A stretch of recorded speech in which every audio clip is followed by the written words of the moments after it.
This week has seen South African police patrol central Johannesburg after the financial capital was hit by a new wave of anti-foreigner violence. And in Ethiopia, opposition political parties reject electoral reforms and threaten to boycott national elections next year. This is Africa Focus.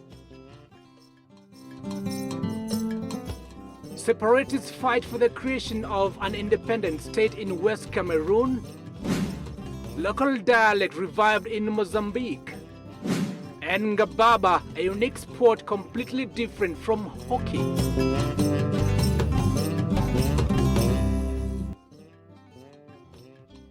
I'm Lenny Rashid, and our side language interpreter is Teresia Washira. Before we get into the main stories, let's take a look at the news that made the headlines around the continent this week.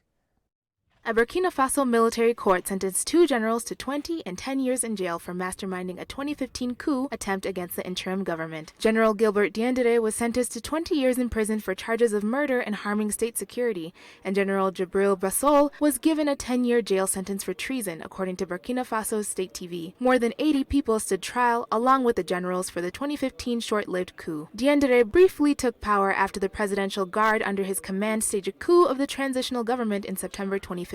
He stepped down days later under pressure from the regional bloc, Burkina Faso's military and protesting citizens. He and others now face life in prison for charges including conspiracy against the state, murder, and beatings. Parents in the Democratic Republic of Congo will be hoping that this year's back-to-school season will be lighter on the wallet than in previous years. This is because of plans announced by President Tshisekedi to make primary public education free of charge. The president's commitment, if successfully rolled out across the country, will cover 50,000 public primary schools and benefit millions of children deprived of education due to a lack of money to pay the usual fees, which will result in an increase in number of children leaving private schools for public ones, causing overcrowding in classes. The Kenya Wildlife Service have closed the Hell's Gate National Park indefinitely after 5 Kenyans of Indian origin, a Maasai tour guide and a foreigner whose citizenship is yet to be revealed. The nation is not naming the victims until their families and relatives are notified by the police. It is believed the 6 were among the tourists who formed 12 groups visiting Hell's Gate over the weekend.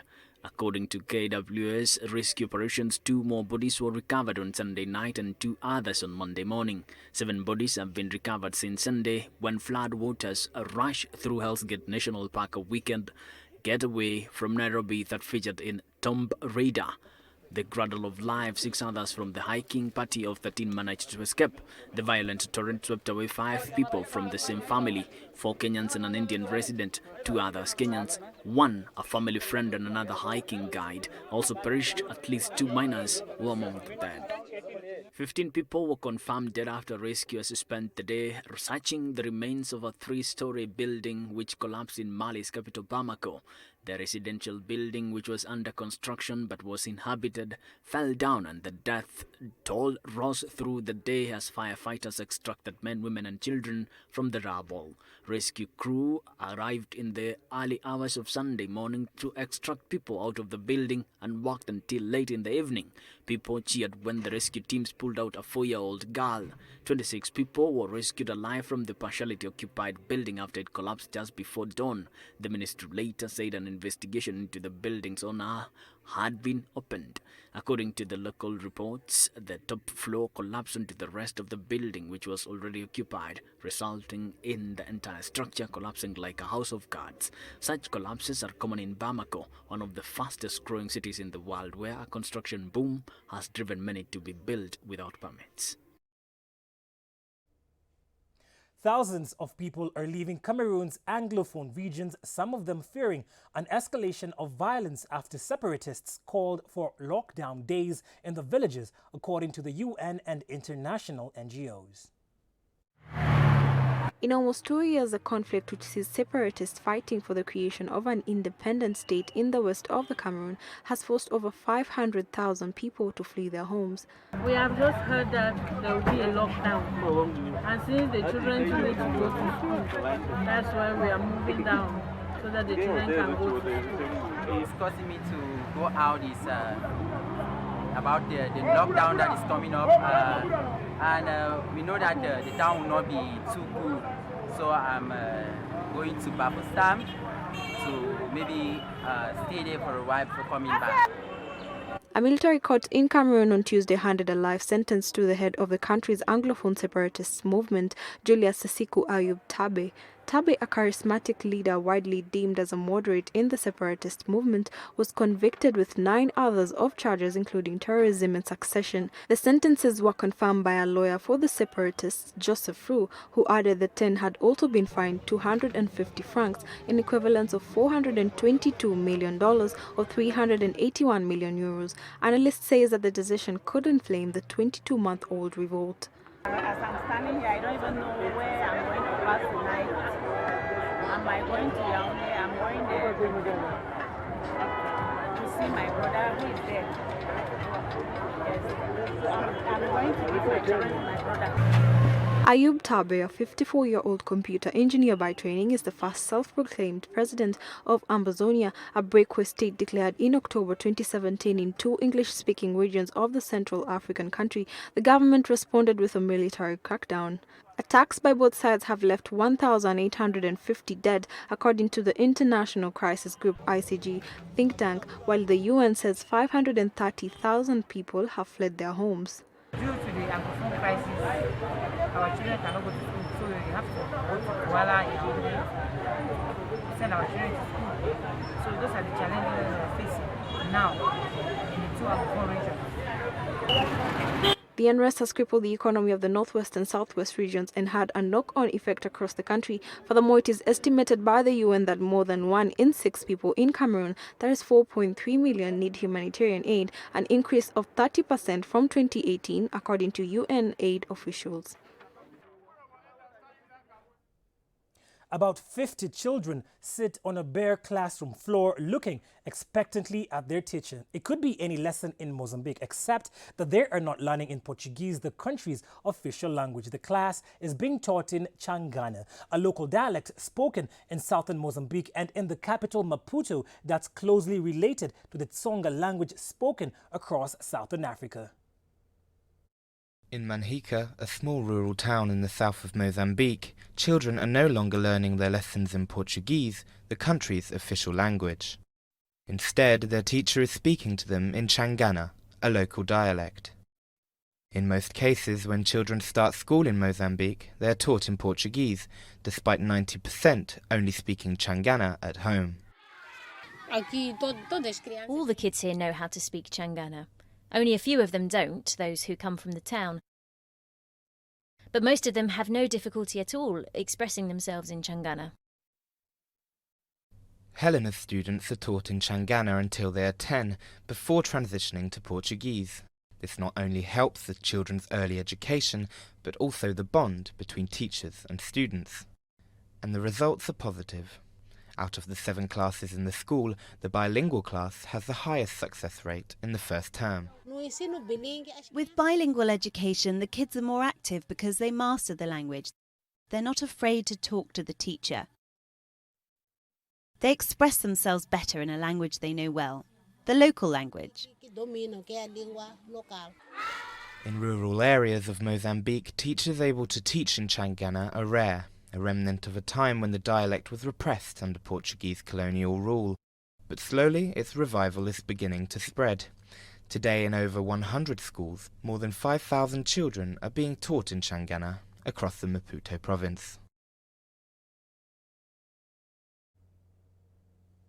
As ecologists battle to ensure environmental sustainability of the oceans and the coastal areas, a Frenchman by the name Eric Becker made a floating house just from the sea waste in Abidjan, Ivory Coast. The unusual complex, which was turned into a resort, has become a major tourist attraction in Abidjan as it's movable and floats on hundreds of thousands of plastic bottles and other buoyant debris.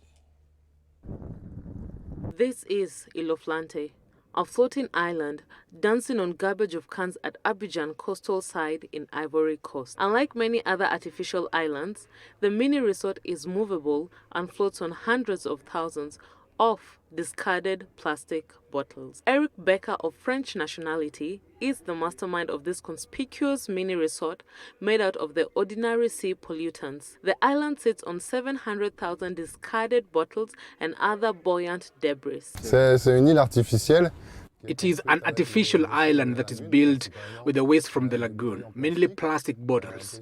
The artificial island is made up of about 700,000 plastic containers. According to Becker, his invention can help greener, more mobile tourism, something less harmful to seas and coastlines than traditional fixed concrete resorts.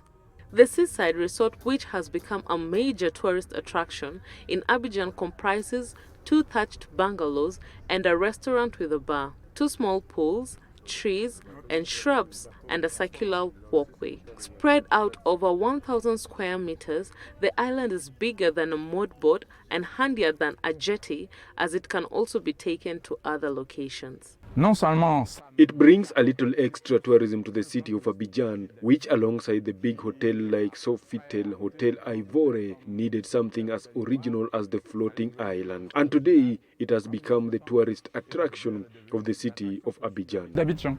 Tourists are brought to the Maud Island by boat, where they can enjoy the fascination of the floating island that include tasty meals, cool drinks, a dip in a pool, a karaoke session, and an overnight stay. Becker, a former computer entrepreneur, first toyed with the idea of building a catamaran until he went to Abidjan and saw the lagoon and envisioned a floating, movable island that led him into selling everything he owned to achieve it. After living on his island for a number of years, Becker turned it into a hotel last year. Since last year, he gets around 100 visitors weekly, most of them being curious Ivorians or ecologically friendly tourists. Bemused locals gave him the nickname Eric Bidon, a word that has a subtle dual meaning of jerrycan and phony. It's very original. It's a very unusual place. I haven't seen anything like it anywhere else. I think it's a great idea to give a second life to plastic and make it a kind of little technical feat. I really like this place and I think it deserves to be known. The unusual complex is equipped with clean water, which is provided by a pipe from the shore, and electricity, which is supplied by solar panels and backed by a generator. I heard about it on the internet and I told my friend to try it and see how it is. Coming up after the break. General Omar al-Bashir downfall gives Christian hope for religious freedom. Africa Focus takes a breather. We'll be right back after these short messages.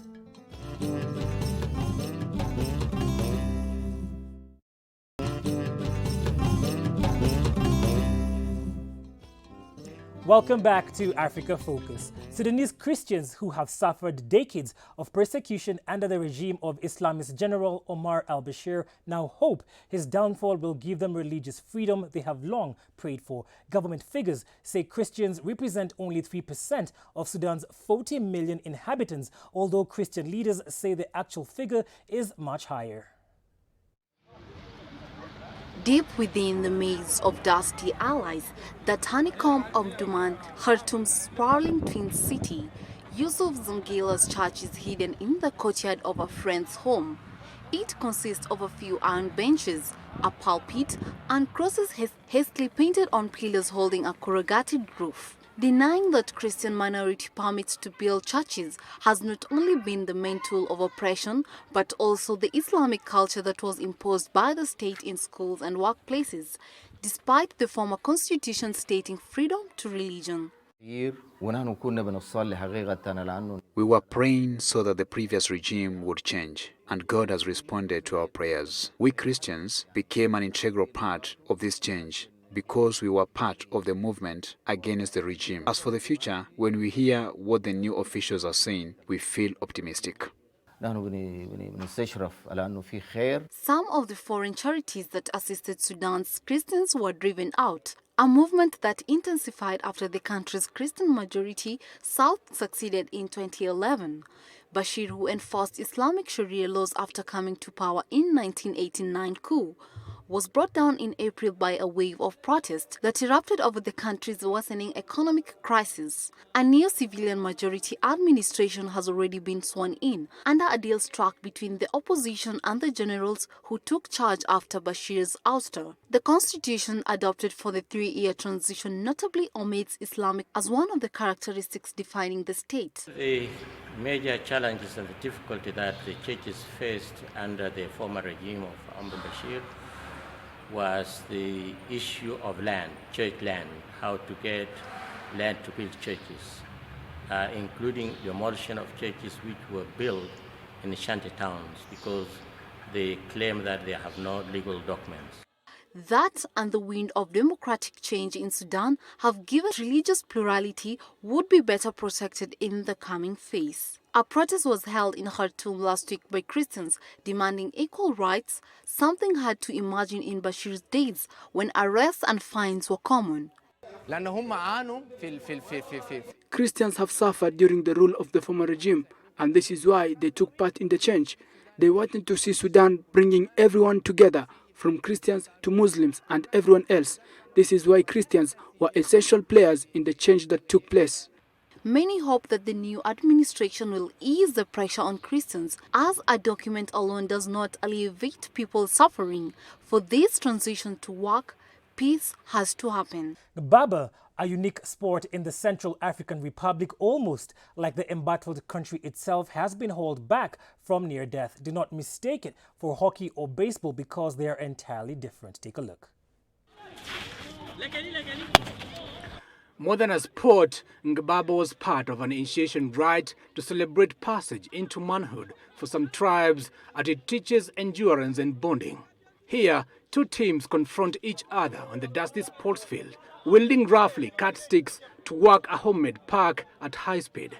Players hew a thin stick, roughly about as long as their arm and slightly curved at the end, and use it to hit a puck carved out of an old pair of rubber sandals. If the puck lands on the opposing side of the pitch, the other team has to make sure that they get it quickly to keep it moving and hit it back to the other side. The aim is to avoid the puck stopping face down in your half of the pitch. It's a game that was played during initiation rites at the time.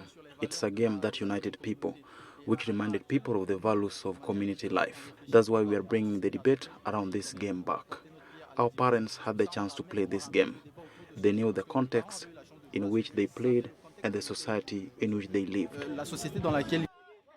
To reach the puck in time requires lightning sharp reflexes, and it takes quick thinking and team coordination to mount a counter-attack. The sport has simple rules, but evidently requires speed, dexterity, and a dose of courage.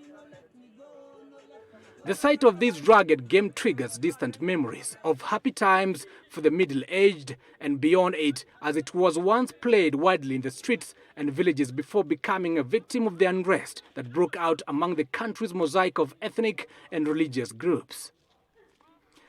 The whizzing puck can cause painful injuries, and confrontation also bring rivals together. Hence, parents took to banning their children from playing it, fearing violence and eye injuries. At one point, the game got close to becoming rough. Sometimes the children would drop the stick and gouge out the eyes of the other children. The parent would say, "I don't like you playing that." That's why Ngbaba had disappeared until now. However, some term the sport as a possible avenue for peaceful coexistence, since young people would challenge other kids in the neighborhood for a match, and that would help them to get to know each other and make friends. It's a sport that we have been playing since we were children. It's a sport of union and joy too. That's what I like about Ngbaba. There is hope for peace in the Central African Republic, and locals now want a federation for sports in place to help in reviving Ngbaba, hoping that it can be exported to other nations. A new Mozambican film shines the spotlight on the country's production potential. Analysts say that if properly resourced, Mozambique's filmmakers could prosper from catering to Africa's considerable Lusophone market, which is estimated at well over 250 million viewers. Mozambique's latest cinematic offering, Redemption, is set in the heart of Maputo, the country's capital, and tells of a story of a young ex-convict, Bruno Pereira. Pereira is struggling with the dilemma of finding out that his mother left him with a $30,000 debt that he either has to pay or face losing his home. With a 4-month-old baby and girlfriend to care for, Bruno contemplates going back to a life of crime. It was really important to tell the story because, first of all, it's a film that takes place in the here and now. It's about actual problems, the difficulties that are happening today. Most of the films that have been made here in Mozambique are always about the past, you know. The topics are completely different to the ones that we approached. So we decided to tell a story, a contemporary story that's about now, that takes place in the city, you know. It took Mala Films, a local production company, 10 years to gather the resources to make the film. Under the post-independence leadership of Samora Machel, Mozambique developed a robust documentary film industry around 1976. The sector virtually died with Machel in 1986. Producers like Mala have to raise money for their creative projects from NGO documentaries or commercial for product brands. So we wanted to make a film where we had local crew, local cast, local production, and local money, which means local control. We wanted to have the last say. The movie's budget was $350,000, sourced from crowdfunding and Mala Films' own funds, which Fonseca says was used to buy equipment and to cover all production costs. Fonseca says he and his partner Pipas Forgers intentionally chose not to take on international funding and partners in order to retain creative oversight. I play Bruno Pereira in the film. He comes home looking for a better life when he gets out of jail, but things degenerate and is only able to make a living as a car thief and then as a kidnapper. The movie is currently showing in Mozambique's Cinema, and Redemption will be traveling to Germany to be screened at the African Film Festival. It was a wonderful 100% national film with action. What we see abroad, we could see here in Mozambique. Congratulations, Mahalma Films. It was very good. Muito bom. Top, top, top. I thought the movie was very good. It represented Mozambicans well. Top, top, top. There were great lessons. Everyone gets their own lesson, but what I learned is that we cannot repeat the same mistakes when it is something that has serious consequences in life. Money is not everything. The family has to come ahead of everything else, and we have to learn to be sincere with others. I loved the film. I highly recommend it.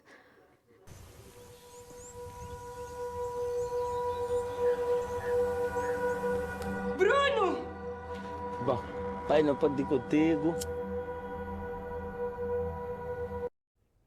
South Africa's head coach Rassie Erasmus has named his 31-man Springbok squad to compete in the 2019 Rugby World Cup in Japan. Eben Estebeth and Siya Kolisi have been selected following their respective personal and injury difficulties, while winger Afiwe Njanti was omitted after testing positive for a banned substance.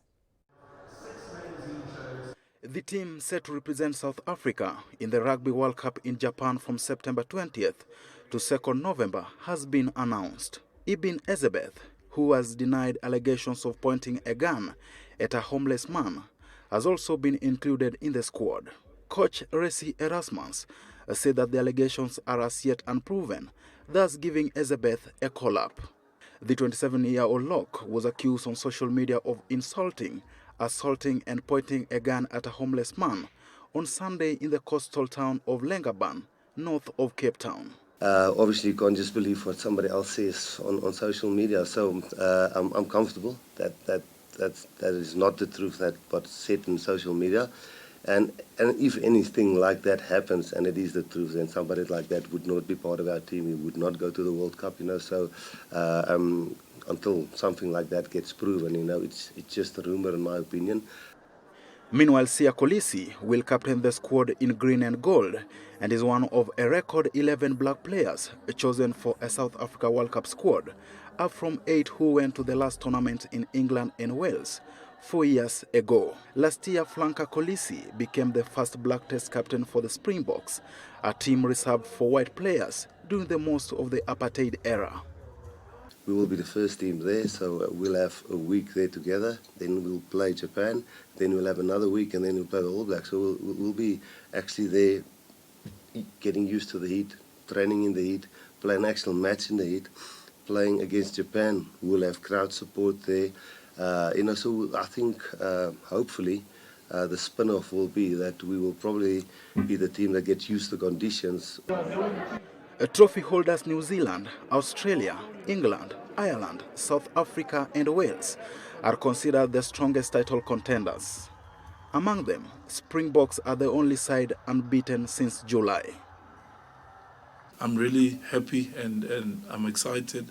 I'm also very nervous. I'm not going to lie about it. But I have confidence in my teammates. I have a confidence in my teammates that they will support me in a time like this. And I know there's a lot of guys who've led before, who I can always lean on, which is something I'm counting on. And I'm grateful for the fact that the coach, all he wants for me to do is just to play my game and give my best on the field. Of the 32 players who attended a camp in Bloemfontein last week, Tulos flanker Riyad Estad lost out to Lions Quagga Smith in a contest for the 5th back row position. Meanwhile, South Africa winger Afia Dianti faces a 4-year ban after testing positive for performance-enhancing substances. The 25-year-old World Rugby Breakthrough Player of the Year in 2018 failed a doping test on July 2nd and was also not named in the Springbok squad for the World Cup. South Africa left for Japan on Friday and will play the World Cup host on September 6th ahead of a mouth-watering Pool B opener against defending champions New Zealand 15 days later. The Springboks also face Namibia, Italy and Canada, with pool winners and runners-up qualifying for the quarterfinals. On Africa Focus, we love hearing from you. So make sure you get interactive with us on our various social media pages. Remember, you can view this program along with a wide array of other programs on DSTV channel 268, on Azam TV channel 138, and on Ziku channel 53. On behalf of the entire team here on Africa Focus and the wonderful journalists who prepared packages for you, thank you for keeping us company on this exciting journey. Enjoy the rest of your viewing. Keep it switch.